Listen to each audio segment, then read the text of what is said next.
yes, every interaction we have, from our neighbours to friends to complete strangers, everyone is interacting with us on so many different levels of our soul growth and soul self. And they're bringing me, it's a bit like, I've said this before, where they brought a diamond and different facets, different sides, different parts of you. So everyone that comes into your life will will trigger something off. That it means that your soul has come here for that particular lesson and still wants to grow, and it wants to learn. So it wants to learn from, if it's your mother that's triggering, it wants to learn from your mother's point of view. How does your mother trigger you? How does your mother interact with you? What's going on there? If it's the boss, it's like, okay, or if it's about money or whatever it is, or health, that is then trying to grow you on that part of yourself. And however you're being presented to individuals, I know when I'm out and about, I've realised it even more now, meeting complete strangers that might see me on YouTube, and how they see me, and then it's like, wow, is that how you saw me? Because everyone's going to have a viewpoint of how they see or interpret the world, that different standpoint of who you are. And that interaction, obviously I needed to hear that from different people and complete strangers, or from friends. I need to actually absorb that, to digest it, to sort of see what's going on.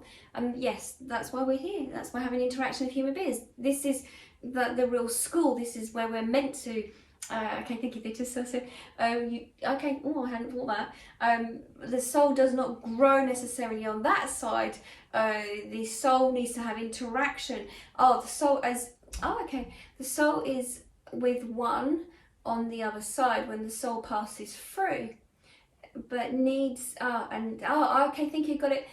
So the soul is more harmonized where it is. The soul is more harmonized. When the soul has been dispersed, it becomes one with the universe. It's more harmonized. There's this symphony, like this orchestra, and it's more harmonized. But when the soul still needs to do some more work, the soul, as it comes back into the human being, then feels, that's when it's not so harmonized.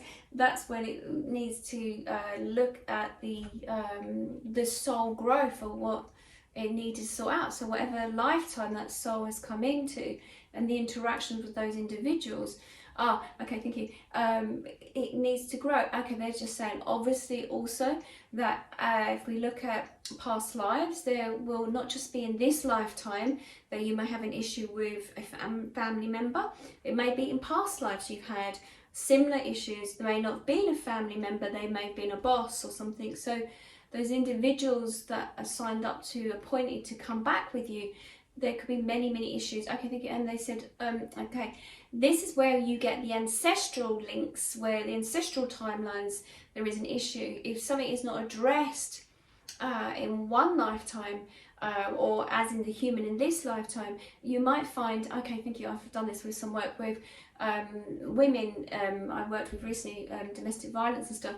It goes back a lot of course we look at the psychology of that and how it's a repeating pattern. So that happens as well, but they're talking about past lives as in going, further back with, in a different, not with our family bloodline, but talking about a different way.